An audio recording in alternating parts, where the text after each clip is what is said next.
Snake is a man of many talents, but Master of Disguise is not one of them. In order to enter Granini Gorky Lab, he must go outside of his comfort zone and disguise himself as a scientist. He's good enough to pass through the building undetected until he reaches his destination, only to find someone other than Sokolov there. If you're looking for Sokolov, he's not here anymore. And who are you? You mean you've never heard of me? And you call yourself an agent? Very well, then. I am Alexander Leonovich Granin. A man of some importance, if I do say so myself. I am the foremost weapons scientist in the Soviet Union, and the head of the glorious Granin Design Bureau. Granin is surprisingly helpful, or maybe he's just drunk enough to not care that he's helping an enemy spy. You're crocked, aren't you? I'm merely drowning my sorrow. Because of him, I've got nothing to do but sit here and drink this crap. Him? Granin considers Sokolov his rival, and the one who has interfered with Granin's dream of creating the next stage of artillery evolution. A bipedal tank? Yes, a walking tank. A robot. Are you familiar with the theory of the missing link between apes and humans? Well, this technology will be the missing link between infantry and artillery. A kind of Metal Gear, if you will. And this magnificent Metal Gear will mark a revolutionary step forward in weapons development. Metal Gear? Granin gives Snake a keycard and instructions on where to go next in order to reach Sokolov and destroy the Shagohod. He claims it is to thank Snake for the compliment on his fancy shoes, and also for the love of Mother Russia. Following Granin's instructions, Snake makes his way through Granini Gorky South, where he is ambushed by the Fear.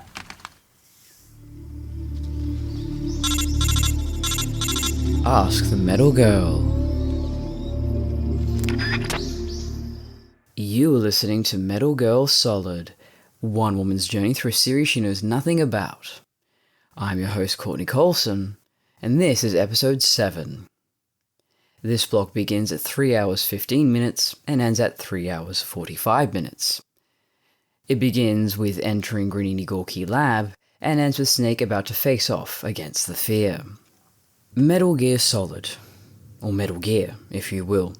The title refers to a giant robot, or a series of giant robots. And controversial opinion here, the giant robots are the least interesting part of this series. Not having played all of these games is just conjecture here, but I feel like it is a holdover from Metal Gear's inception. Giant robots are a staple of Japanese media, so of course, the original Metal Gear games needed the final boss fight to feature a giant robot. But the stories these games go on to tell, in particular Snake Eater here, seem to be so much bigger and entrenched in real-world politics and so much emotion and pathos and all that the Metal Gear itself just seems to be a contractual obligation tacked on at this point. I just don't feel the Metal Gears in any of these games, at least that I've played so far, are crucial to the stories being told. And beyond that, and I like science fiction, particularly hard science fiction, where it goes into the possibilities, the engineering or physics possibilities of some hypothetical machine, military machines. That kind of stuff is very cool. If someone writes a story where they are quite realistically exploring the applications of some hypothetical super weapon, I'm all on board. But in this case, they have nothing even remotely plausible or interesting in terms of engineering hypotheticals. There is nothing to really sink your teeth into with the Metal Gears. It's just, big machine look cool, and Snake fight big machine. That's cool. It's pure caveman brain. And I don't see why that had to be the case. there are a lot of stories with headlining vehicles, think Airwolf, Knight Rider, and Streethawk. And they do suffer the same challenge, what makes these stories specifically about a helicopter or a car or a motorcycle and not a generic crime show? And I can't say those shows always got it right, but when they did get it right, it's when they wrote stories around their headlining vehicle, which is not an easy thing to do. It's an inanimate object, technically. What it really should be about is the one driving or wielding this super weapon, this super vehicle. Now, I've not played all these games, Liquid Snake is a long way away. But Volgan, okay. Yeah, the idea of Volgan having access to this Metal Gear. Yeah, oh, holy shit, this guy's insane. He already has so much power. And that's the problem. We've already seen him using the Davy Crockett and blowing up the whole research lab and all this other horrible stuff he's already done. So just adding the Metal Gear on top of that doesn't really change too much. This man already has nuclear capability. He's already completely terrifying. So this is just a hat on top of a hat, really. He's already got the Dave Crockett. Game over, man. It is much like the Bond films, of course. You have your supervillain, and there's the super weapon, which is this MacGuffin and this world-ending threat and all that. And yeah, I can't think of any of the weapons in James Bond where I go, yeah, that is so compelling and I really want to know more about that. And it's not really about that weapon. It's not. It's about everything else around it. It's about whatever Bond's doing. It's about the Bond girl. It's about the gadgets. It's about, yeah, the actual threat, the weapon itself doesn't really matter that much. I don't really have any suggestions of, how would you rewrite it or make them more compelling or... it's fine. It's fine. It's a MacGuffin, essentially.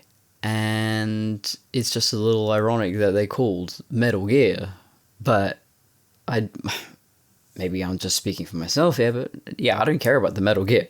But I would like it if these machines really did discuss the engineering and the logistics and all of that. That would be quite interesting. Why are you making this thing bipedal and why do this, that, and the other? And yeah, they do discuss those things tangentially in all of the games that I've played. And that part, at least, I'm kind of interested in, although it's not... they're just talking out of their ass. They're not actually talking about real-world science. Whereas if they could throw a little bit of hard sci-fi in there, you'd have my attention. Speaking of real-world weapons, I did mention that I wanted to discuss the flying platforms a bit more. It is a prototype, and there's been a few different prototypes. They're all American. We had the D. Lackner HZ-1 Aerocycle, the Hiller VZ-1 Pawnee, and the Williams X-Jet. And these were all built somewhere around the mid to late 20th century. None of them were in major use. They're all prototypes. They all had their issues. Now, as for the one used in Snake Eater, I'm just going to read from the wiki here. Though based on an American design, the Hiller VZ-1 Pawnee, that used contra-rotating motors to generate lift, the Soviet flying platform was instead propelled by jet engines, which used solid fuel. Guards used these aircraft in areas where it was difficult to access on foot. Yeah, we've got about 3 different real-world prototypes, and they all look quite different. And the Pawnee doesn't look anything like the one in the game. The one in the game would be best compared to the Pulpit, as it was nicknamed, the Williams X-Jet, which is more of a little platform with a podium in front of you, basically. The wiki continues. The flying platform was originally designed in the United States of America due to the rising desire of VTOL aircraft before helicopters were used to a large scale.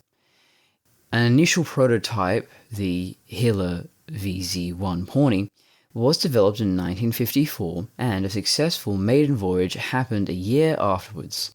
However, despite the success of the maiden voyage, the test trials had limited success, and because of this, as well as going beyond the planned use of them, the project was scrapped. And then, this is going into the fictional world now, Soviet scientist Alexander Leonovich Granin managed to somehow procure the specs on the flying platforms and take over its development, also perfecting the design. So this is what I mean about that hard sci-fi aspect of the Metal Gear that's lacking. You know, this flying platform is more compelling to me because it is taking something from the real world and suggesting, well, what if the Soviets got their hands on this thing and they made it better, more efficient, more useful? And that says so much more to me than a purely fictional robot that doesn't have any bearing on real world history or politics or science. A Metal Gear, the reason we don't have bipedal machines of any kind is wheels are so good. They're so diverse and adaptable. I mean, yeah, a car can get bogged, but you can get it out of there. Whereas if a Metal Gear trips and falls over, you're not going to get towed out of there, you know? And I think that would be immediately fatal to whoever is driving or piloting the thing. You know, the sort of... Well, see, Evangelion, the closest equivalent I can think of, that Evangelion is probably the only giant robot story where the giant robot is very interesting because it's not a robot. It is this enslaved, encased alien thing. So that's spooky, and just to pilot the thing is bloody torture, you know? Although, you know, growing up, there was also Symbionic Titan, Magus XLR, but it wasn't the robot that I was coming back for, it was the characters and the setting, which is the same thing with Metal Gear. It's not the robot I'm coming back for. Whereas Evangelion, honestly, to me, the robots and the piloting of them and the fights drew me in just as much as all the psychological stuff and the character stuff. They do sort of convey the Metal Gear, the Shagohod, as this terrifying threat, especially in the novelization, as I've already covered. You know, the shock and fear and disgust and horror and all, you know, they capture that quite well. But yeah, I'm not feeling it. I'm not feeling it. Major details of this block: you put Rykov in the locker, which, you know, you can find all sorts of little interesting details there. You know, he's in his undies and there's a little lightning bolt on his undies, which Raiden means lightning in Japanese, I'm told, so that's probably why that's there, little lightning bolt. You sneak past the scientists, and a lot of interesting things happen there. Like, when I first played, I was a freaking moron, so put the scientist disguise on, but I think I had some things that sort of gave me away, and I didn't understand why I was getting caught, and we'll go into that into the game guide, but yeah, I had a lot to learn. When Snake gets to Granin, you can hear in the background a mellow version of the Metal Gear theme song, which I love. And behind him is the Jehudi statue. Sweetie, I come for the Jehudi. That is from Zone of Enders, which I am looking at that game on my shelf right now. I think I got about halfway through. I'll finish it. But yeah, that's a giant robot story. Yeah, it's alright. I enjoyed it. And you also get a photo of Huey's father. So it is the most inbred lineage. Huey's father, Huey, Hal, whatever kids he has, I presume, they're just all freaking clones of each other. I mean, seriously, all of them need glasses? Like, not even, it doesn't skip a generation? No, okay. Granin claims to have invented the Scud missile, which is a real missile. Again, placing him in real-world history, but, you know, you blink and you miss it. There's so much information being conveyed that you don't quite absorb it. I'm noticing there are a few stories like this. It's a Metal Gear, definitely. It throws so much information at you, and you just sort of zone out, because it's too much, or the importance of what is being said isn't being conveyed. And brief tangent here, but I am, for my own amusement, editing the Matrix sequels. And so I'm spending a lot of time really listening to that dialogue for the first time in my life, and really breaking it down line by line, and I'm going, wait, whoa, There is so much in here. They are talking about so much stuff and implying so many huge, earth-shattering things. But I don't think the audience absorbed even half of it. There's so much that's sort of blink and you'll miss it, or it's just said so matter-of-factly. Characters don't even respond. Like, one character will convey this big, huge idea, and then no one responds, or I guess that's the thing. And this happens in Metal Gear as well. Why do we not absorb all the information? I mean, you do have Snake as that response character going, Metal Gear, huh? Bipedal weapon, but that's not really enough. Whereas, I'm sorry to use the Matrix as an example here, but Neo goes to the Oracle and asks a question, and then she'll say, oh, well, Agent Smith, he's a part of you. And then Neo doesn't ask her to expand on that, or the architect will say, this is the 6th iteration. And Neo doesn't have any freaking reaction. He should be like, whoa, hang on, back the fuck up. 6 iterations. So do you mean me, personally? What am I? I'm a clone? Did you just wipe my memory? How old am I? There's no questions. And Metal Gear kind of suffers from the same thing where Sokolov or the boss or whoever goes on this really long backstory, really long complicated backstory, which is also entrenched in real world politics, and no one is stopping going, hang on, what do you mean by that? And so that's why the way these games convey information, I'm going to say is wrong or bad. It's just unconventional, and it basically means you are never going to absorb the full meaning of these stories in one go. It is just simply not possible. It is just too much for the human brain to absorb. However, I would almost argue that works to its benefit.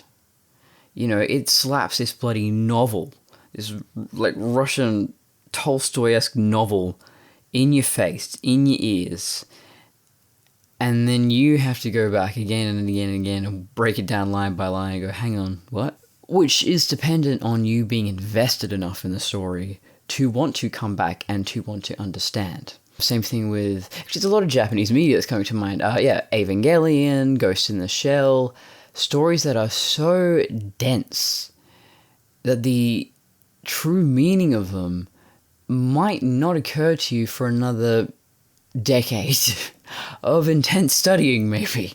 Is that a bad thing? I don't know. I find, a lot of American media kind of serves things up on a platter. But the Kubricks and the David Lynches, they're minimalist. The reason why those stories can be confusing or abstract or surreal is the lack of context and the lack of text. Whereas Evangelion, Ghost in the Shell, Metal Gear Solid, the problem is the opposite, where it's too much text. And is it right or wrong? Who am I to say? I enjoy it all. I love it all. I just want to say the line, "You're crocked, aren't you?" is great. I've never even heard anyone use the word crocked to refer to being drunk, but I should use it. It's great.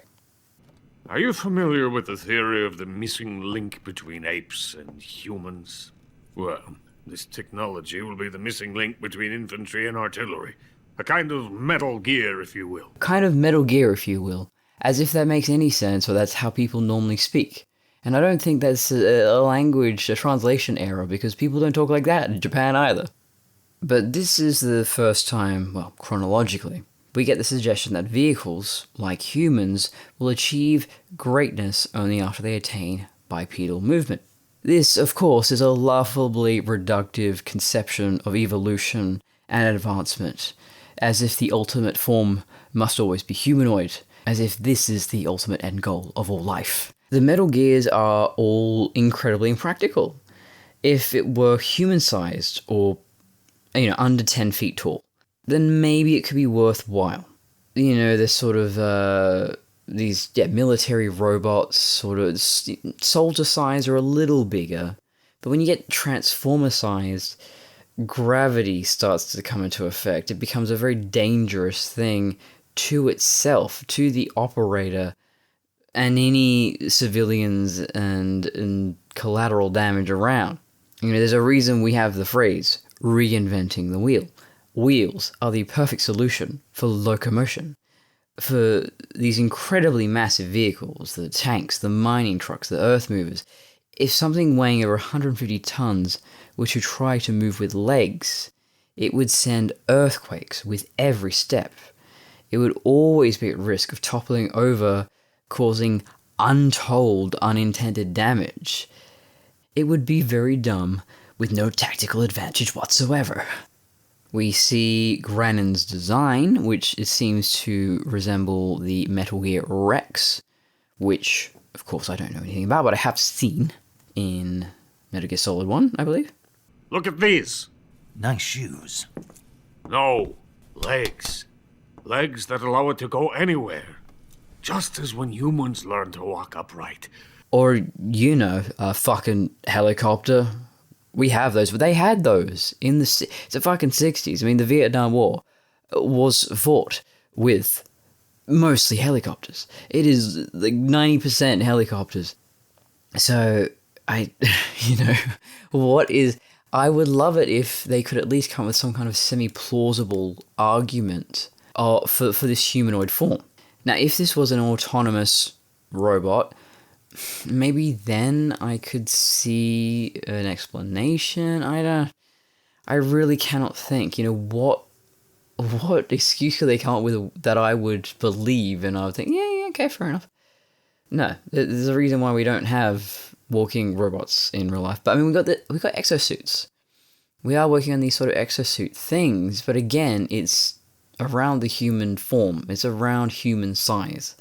Granon explains to Snake who the philosophers are, as well as their legacy. And again, this is an example of a character doing this huge info dump, and the character hearing the info dump doesn't ask many questions or enough relevant questions, so it kind of just, it flies over your head. But, fun fact, Shagohod is Russian for walker. Granon wants to help Snake because he complimented him on his shoes. And those shoes just so happen to be gifts from Tatiana.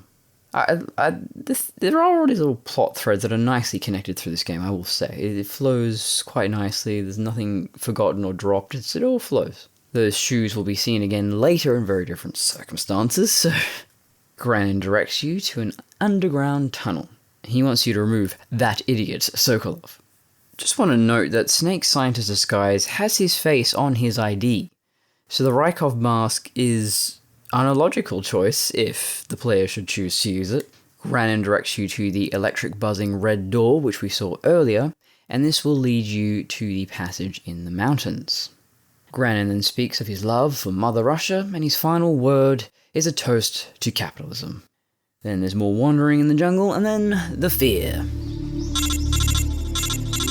Simulacra and simulation. So my simulacrum would be Granon being inserted into history as inventing the Scud missiles, which makes sense within this evolution of mobile rocket launchers. And simulation, now Snake must don a disguise, he is learning to present a facade. When he began this journey, all he knew was how to present the truth. I kind of like that. I don't know if it's an intentional bit of symbolism there, but this is a soldier, a Green Beret, who has done stealth operations, but not espionage, not disguise. So, okay, he's learning. And then with Eva, he's also learning that not everything is how it appears to be. And I think that makes Snake Eater, well, okay, I haven't played all the games, so I don't know, but I think that's what makes Snake Eater, to me, this great intro journey. And I understand why they decided to do the first remake as Snake Eater Delta, coming out August, very excited, not to timestamp this at all. Because Snake is kind of going down the rabbit hole here. I mean, to a degree, they've had to, as I mentioned before, they've kind of had to bullshit a little bit that he's a hardened Green Beret. Green Berets are very elite. So the fact that he's so naive about a lot of things, that's a little questionable, but it does make him a great point of view character for the player, that we are kind of getting our introduction to the true manipulation and lies and false flag incidents and conspiracy theories and the psyops and all of this of the real political world. I don't know, was this my red pill? I'm not making so many Matrix references, but yeah, Was Snake Eater my red pill? I don't... A little bit, actually. I'd been politically savvy and cynical for a while. But yeah, I think doing this podcast and having to do this much research into the horrors of World War II and Vietnam and all the dirty shit the politicians got up to. Yeah, this has made me even more cynical. It has made me more of a conspiracy theorist. The Piggyback Game Guide. It's only now that I realise that the scientist disguise only fools soldiers, not scientists. And so I never understood why the scientists would freak out and raise the alarm when they saw me. Gee, man, what if I'm just the new guy? God, so rude. And here's a plant you find in this area, and there's some interesting information about it from the wiki. Yabloko moloko is a Russian name that roughly translates to milk apple. It is a type of star apple. The juice is thick and sweet, resembling milk, hence the name. When cut in half lengthwise, a star-shaped ring radiating from the center becomes visible. And there is that Moloko bar in Clockwork Orange. That's what it makes me think of. It just means milk in Russian, so I don't think there's any deeper meaning here. Although maybe it is a movie reference. With Kojima, I don't know. It's always a movie reference when in doubt. The Japanese novelization. Pages 180 to 220. Man, I can't believe I've gotten this far into this novelization. It's a tiny little thing. The little book is quite small, but it's a lot of pages, and I'm translating this all myself. I've done hundreds of pages. This is wild. Page 180. The boss says, "Don't rely on luck on the battlefield," instead of, "There's no such thing as luck on the battlefield." 182. Volgan was punching the wall in rage. Tatiana shrugged her shoulders at the Russian-style outburst of violence. I like the attention to detail where elements of gameplay are incorporated into the novelization. For example, Snake knows that he doesn't need to worry about his wet footprints as he exits the water because it has been raining. Page 184. Thanks to the puddles on the concrete, Snake's footprints were not left behind as he walked down the waterway, soaked. Big Boss, canonical dog killer on page 185. There's actually no trank gun in the novelization. The dog had been shot dead with a suppressor on his pistol. Snake crept in from the darkness and subdued the guards in hand-to-hand combat. Page 186. Both the exterior and interior of the Grand Design Bureau were in good taste. This was evident in its tiled facades, elegant brick buildings, and white, well-lit decorative windows. The floors of the building were tiled, carpets were laid in the busy areas, and paintings hang on the walls. Moreover, the style is not socialist realism, which glorifies socialism, but European art that was likely stolen from Nazi Germany during the war. Calculating the age of the building, it was built when Stalin was the General Secretary of the Soviet Union. Sokolov said that Colonel Volgan gained power from the backing of the Grand Design Bureau. However, when you see the Design Bureau, it feels strange.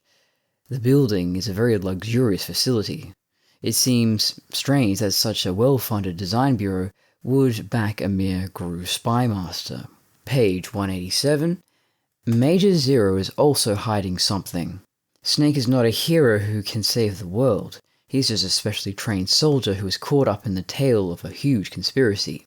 He is just a man who can be easily replaced. Page 188. We get some very interesting cultural insight here. A large portion of the soldiers were locals who spoke a language very similar to Persian. Snake peeked at the scientist's workplace, looking for Sokolov. Most of the scientists were Russian. Among the soldiers, Russian was not used in the conversations amongst themselves, such as when smoking in the corner of the courtyard. But it was used for reports and conveying orders. The commanders turned a blind eye to this, or perhaps the reason why soldiers on patrol hide their faces with balaclavas is to reduce discrimination within the unit and make it difficult to distinguish their race and ethnicity. Spetsnaz soldiers are human beings, just like Snake and his friends. When you get a sense of their daily lives, the expressions and voices of the enemy soldiers become more memorable. And so I looked into it, and yeah, these soldiers were very likely from Kazakhstan. The vocabulary of Kazakh has been influenced by Arabic, Persian, Mongolian, and Russian. However, after the collapse of the Soviet Union, the Kazakh lexicon went through a major de-Russianification process. As a result, many Russian loan words were replaced with new Kazakh ones. So I did not expect that information. The novelization is building out the world as a good novelization should. It is injecting a little bit more thought and backstory and cultural details like this. Without a plan, an escape route, or prior information, he can only rely on his own skills. Every time he evades a guard inside the building, he feels helpless, as he is worried about when his luck will run out. And when the door opens and a luxurious office appears, he feels relieved. There are several gold-plated trophies on display on the shelves. The desk is made of solid mahogany. There is no doubt that this is the room of an important person. There is only one human in this room. A large man in a light grey striped suit sits in a leather chair. And my god, the author gets so fixated on the drunkenness and fatness of Granin. I know the Japanese do not approve of either of these things, but whoa, very fixated. So here we go. Page 189. The man had a square face and was pale with alcohol and obesity. He was Russian with blue eyes. His legs were short, his slippers were of high quality, and he had many medals on his chest as if they were important to him. He was still holding a flask filled with alcohol, a Russian disease. He was sitting with his back to Snake. His feet were resting sloppily on the desk. His expensive-looking leather shoes were well polished and reflected the fluorescent light brilliantly. So, yeah, my god, there's a lot of focus on Granin's shoes as well. But yeah, I mean, my god, it's either obsessing over his shoes or how sloppy drunk Granin is. Oh, and fun fact, the philosophers sometimes Google translate it as the sages. Okay. Page 198. Snake asks, "You don't have a family?" And Granin says, "I don't need them." Now that he said it, there were no photos of his family on the walls, shelves, or desk. He devoted everything to his work. This man was completely different from Sokolov, whose family was protected in the West. Page 201, we jump over to Eisenhower. That day, former President Dwight David Eisenhower looked over a document. This was the government's response to his question about Operation Snake Eater. It stated that the mistakes of American history were being repeated again. A clipping of printed material is displayed in a frame on his desk. It is an illustration that appeared in the 1754 newspaper founded by Benjamin Franklin, one of the founding fathers of the United States. The newspaper is called the Pennsylvania Gazette, if you're curious. It shows the 13 colonies that were fragmented before the American War of Independence as a snake with its body divided into 8 parts.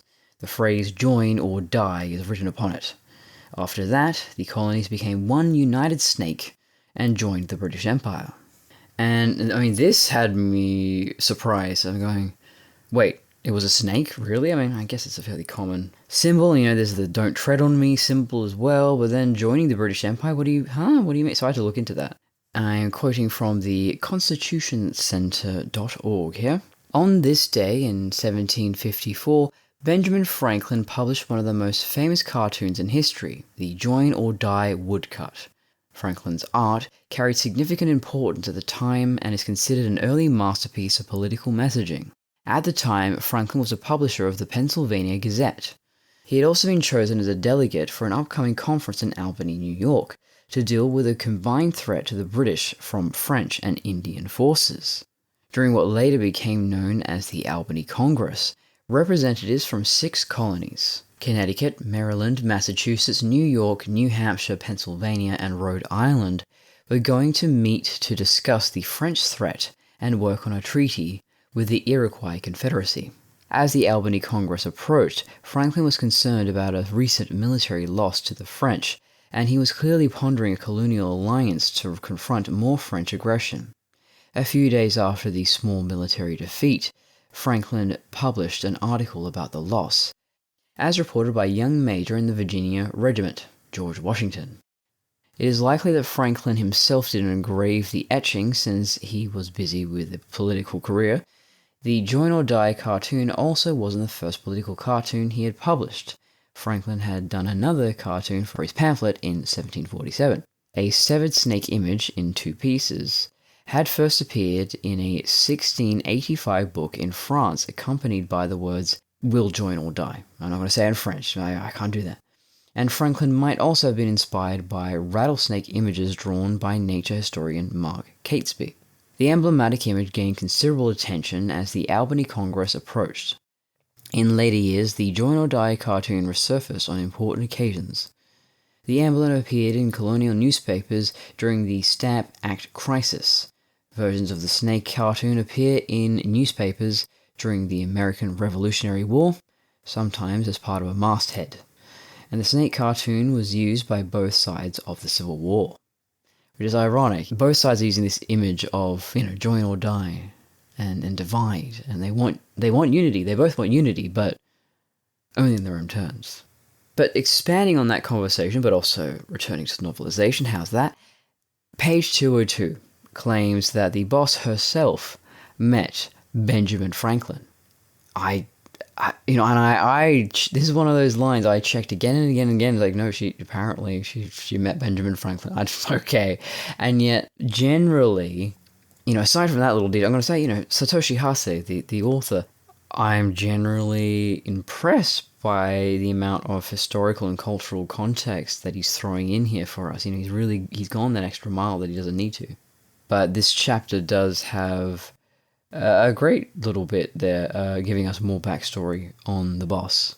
It is said that her house had a large number of family diaries that describe the country's progress since independence.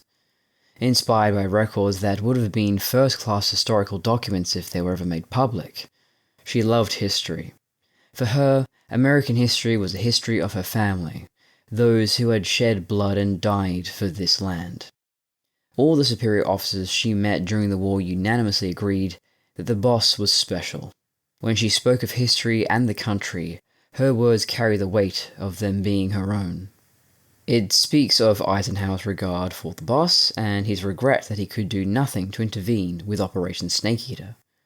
Which is a nice little detail there. What are all of her allies thinking? There must be so many. We know Strangelove, and I love Strangelove. Which I just saw Kubrick's Strangelove recently. Sorry to tangent, but yeah, Dr. Strangelove, the woman scientist of Metal Gear, being specifically. Yeah, her love and her grief over the boss is such a fantastic insight into this character. But I do love that the boss is a character we witness generally through the eyes of other people. We don't spend that much time with her. She has very little screen time, but her impact on the entire cast long after she's dead. I'm thinking her life and actions still impact Solid Snake, I'm going to assume. And yet she doesn't seem like a Mary Sue. It doesn't seem like she's just inserted in there. Like, no, I believe the boss. The boss is so badass. She means the world to me. I would die for her. But the game doesn't give me that option. I just have to kill her every single time.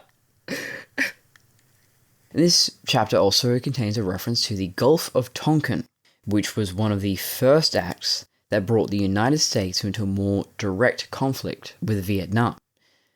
And this is also one of the few direct references to the Vietnam War in Snakeeater, surprisingly. It always struck me as odd. And page 203, so it expands on the Join or Die picture. It's a clipping that she gave to him when he retired as president. This cartoon of a divided snake is from a campaign calling for unity before the Revolutionary War. She feared that she would be the catalyst for dividing the united post-war America. Page 205. A truly brave American who valued unity and community has left this country. This country has asked the boss to clean up too many messes.